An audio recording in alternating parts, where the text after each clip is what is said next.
സായിറാം,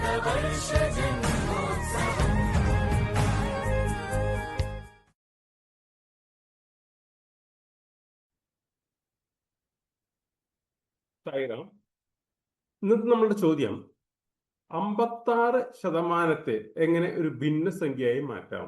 ഇതാണ് നമ്മുടെ ചോദ്യം. 56% നമുക്ക് എങ്ങനെ ഒരു ഭിന്നസംഖ്യയാക്കി മാറ്റാം?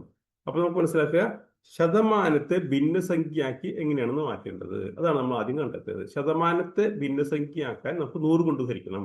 അതായത് 56/100, അതായത് 14/25. 14/25 ആണ് ഉത്തരം. അതുപോലെ തന്നെ അടുത്ത ക്വസ്റ്റ്യൻ, 6% എങ്ങനെ ദശാംശസംഖ്യയായി മാറ്റാം? ഇവിടെ നമ്മൾ നോക്കിയത് 56% നമ്മൾ എങ്ങനെ ഭിന്നസംഖ്യയാക്കി എന്ന് പറഞ്ഞു. അത് 56 നമ്മൾ 100 കൊണ്ട് ഹരിക്കുമ്പോൾ നമുക്ക് 14/25 കിട്ടും.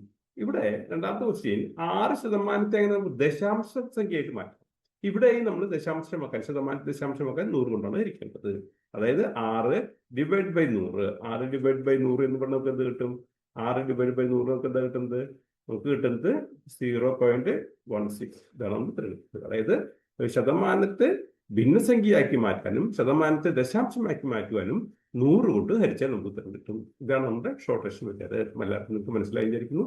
അപ്പോൾ എല്ലാവർക്കും ഒരിക്കൽ കൂടി സായിറാം.